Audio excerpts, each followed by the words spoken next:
दोस्तों नमस्कार। 20 जुलाई 2026 का दिन भारत के इतिहास में एक ऐतिहासिक दिन होने वाला है। क्यों? क्योंकि इस दिन भारत की आज़ादी के बाद दूसरी आज़ादी के लिए एक नए संघर्ष की शुरुआत होने वाली है। यह एक ऐतिहासिक दिन है क्योंकि कल यानी 20 जुलाई को दिल्ली के जंतर मंतर से हमारे संसद भवन तक एक ऐतिहासिक रैली निकाली जाएगी। सोनम वांगचुक जो हमारे सामाजिक कार्यकर्ता हैं और पिछले कई दिनों से जो छात्रों की समस्याओं और विभिन्न प्रकार की मांगों को लेकर के दिल्ली के जंतर मंतर पर आमरण अनशन पर बैठे थे, उनकी अपील देश भर में काफी रंग दिखा रही है। माहौल इस प्रकार का बन चुका है कि इस आंदोलन की बात अब घर घर होने लगी है। क्या युवा, क्या बच्चे, क्या बूढ़े, महिलाएं, पुरुष सभी इस आंदोलन की बात कर रहे हैं। यही कारण है कि इस आंदोलन से मोदी सरकार इतना डर गई है कि उन्होंने आनन फानन सारे नियम कायदों को ताक पर रखकर आमरण अनशन पर बैठे सोनम वांगचुक को सफेद चादरों से ढककर अस्पताल पहुंचा दिया। और बलपूर्वक किया गया यह काम किसी भी सूरत में सही नहीं था। इसकी जितनी भी निंदा की जाए यह कम है। सरकार का कहना है कि उन्हें सोनम वांगचुक के स्वास्थ्य की काफी चिंता है और उनकी जिंदगी को बचाने के लिए काम किया गया है। मेरा सवाल यह है दोस्तों कि यदि सरकार को इतनी ही चिंता है तो वह बातचीत के लिए आगे क्यों नहीं आती? आज 22 दिन हो चुके हैं पूरे सोनम वांगचुक को भूख हड़ताल पर बैठे हुए। अस्पताल में जाकर भी वो हड़ताल पर ही हैं, भूख हड़ताल पर ही हैं। उनकी पत्नी गीतांजलि का कहना है कि उन्होंने अस्पताल में भी किसी प्रकार का ड्रिप या तरल पदार्थ लेने से इनकार कर दिया। वहीं सरकार को यह लगा था कि यदि हम सोनम वांगचुक को धरना स्थल से हटा देते हैं, जंतर मंतर से हटा देते हैं, तो यह आंदोलन पूरी तरह खत्म हो जाएगा, समाप्त हो जाएगा। लेकिन इसका असर उल्टा हुआ। असर ये हुआ कि अब देश भर में एक नया माहौल बन गया है और देश भर से युवा, बच्चे, बूढ़े, महिलाएं दिल्ली के जंतर मंतर पर पहुंचने लगे हैं। आज 19 जुलाई को दिल्ली के जंतर मंतर पर यह हालत है कि हजारों की संख्या में लोग वहां मौजूद हैं और ये उम्मीद जताई जा रही है कि कल जो मार्च निकलने वाला है उसमें भी लाखों की संख्या में लोग शामिल होंगे। तो यह एक ऐतिहासिक दिन है और काफी समय बाद भारत में इस प्रकार का आंदोलन देखा जा रहा है जो कि किसी सरकार के खिलाफ है, सरकार की तानाशाह पूर्ण रवैये के खिलाफ है। यदि सरकार छात्रों से बात करती, उनकी समस्याएं सुनती तो यह स्थिति नहीं आती, लेकिन सरकार ने अपना अड़ियल रवैया बनाए रखा और सरकार को यह लगा था कि किसी तरह इस आंदोलन को दबा दिया जाएगा, लेकिन ऐसा हुआ नहीं। वहीं विपक्ष के भी काफी लगभग सभी पार्टियों का सपोर्ट इस आंदोलन को मिला हुआ है। अब सोनम वांगचुक के जाने के बाद धरना स्थल से अभिजीत दीपके बैठ चुके हैं। वहीं 4 या 6 अन्य छात्र भी पिछले कई दिनों से धरना स्थल पर भूख हड़ताल पर बैठे हुए। उनको भी 22 दिन करीब हो चुके हैं।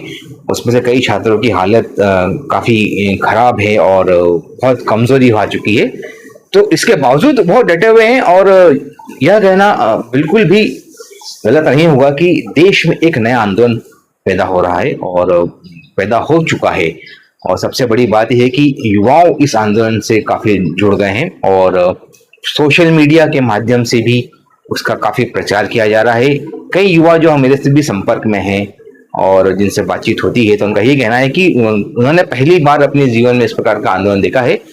इससे पहले एक अन्ना आंदोलन हुआ था और वो भी इतना ही काफी जन जन का आंदोलन बन गया था और उसी का परिणाम है कि जो मनमोहन सरकार थी, यूपीए गवर्नमेंट थी, उसको चुनाव में हार मिली थी और यही स्थिति फिलहाल भारत में बनती दिखाई दे रही है।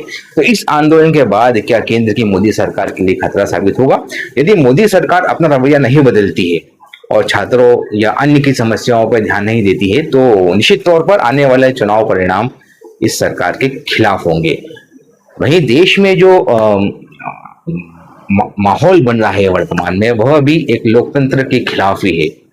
मतलब एक तरह से तानाशाह रवैया देश में बनता दिखाई दे रहा है। सरकार के खिलाफ कुछ भी बोलना देशद्रोह माना जाने लगा है और सरकार के खिलाफ या उसकी नीतियों की आलोचना करने से हर व्यक्ति लगभग डरने लगा है। लोगों को लगता है कि यदि हम कुछ बोलेंगे तो सरकार हमारे खिलाफ केस कर देगी, हमें देशद्रोही साबित कर देगी, तो सभी बोलने से बचते हैं। देश में वर्तमान में भयमुक्त वातावरण बना हुआ है। सोनम वांगचुक ने आज एक अपील जारी कर कहा है कि 20 जुलाई ऐतिहासिक दिन होगा और भारत की दूसरी आजादी का आंदोलन है, दूसरा आंदोलन प्रारंभ होगा। उन्होंने कहा है कि भयमुक्त भारत के निर्माण के लिए और अवैध तरीकों से कार्रवाई से मुक्ति के लिए इस आंदोलन को सफल बनाएं और लाखों की संख्या में इसमें शामिल हों। वर्तमान में देखा यह जा रहा है कि देश में जितनी भी लोकतांत्रिक संस्था है उन्हें एक एक करके अपने कब्जे में लिया जा रहा है। स्थिति यही बन रही है देश में कि किसी को भी बोलने की आजादी सीमित हो चुकी है, लिखने की आजादी सीमित हो चुकी है, कहने की आजादी सीमित हो चुकी है। वर्तमान में हम जितने भी बड़े अखबार या मीडिया समूह देखते हैं वह भी इस आंदोलन की बात करने से घबरा रहे हैं। 18 जुलाई को सोनम वांगचुक को जब अनशन स्थल से जबरदस्ती उठाया गया, उसके बाद ही इस खबर को प्रमुख मीडिया संस्थानों ने दिखाया और आज प्रमुख अखबारों ने छापा भी है, लेकिन बचते बचाते छापा है। कई अखबारों ने तो सरकार के पक्ष में ही छाप दिया है कि वांगचुक की तबीयत खराब हो रही थी तो उन्हें घटनास्थल से हटाकर अस्पताल में सुरक्षित पहुंचाया गया, जबकि यथास्थिति यह है कि उनका प्रतिदिन चेकअप किया जा रहा था नियमित रूप से डॉक्टर द्वारा और प्रतिदिन उनकी हेल्थ की बुलेटिन जारी की जा रही थी। तो इस प्रकार की कोई स्थिति नहीं थी कि उन्हें जबरदस्ती बलपूर्वक वहां से उठा करके अस्पताल में भेज दिया जाए। ये इसी कारण हुआ है कि सरकार आंदोलन का स्वरूप देखकर घबरा गई और उससे बचने के लिए यह कदम उठाया गया। हालांकि यह कदम सरकार का खुद विपरीत स्थिति में ही पड़ गया है कहना ठीक होगा, क्योंकि सरकार को यह लगा था कि इस कदम के बाद आंदोलन समाप्त हो जाएगा, लेकिन आंदोलन ने और जोर पकड़ लिया है।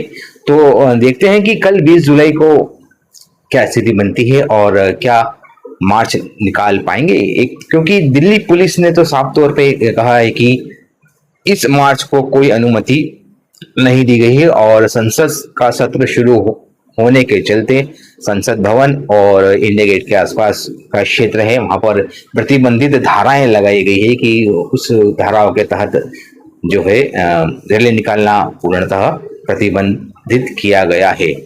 तो मेरा तो यह कहना है कि इस आंदोलन को आप सपोर्ट कीजिए और बड़ी से बड़ी संख्या में हो सके तो दिल्ली पहुंचिए, अगर नहीं पहुंच सकते हैं तो घर पर ही रहिए और सोशल मीडिया के माध्यम से सपोर्ट की, क्योंकि सही को सही कहने में हमें अब डरना नहीं चाहिए। धन्यवाद।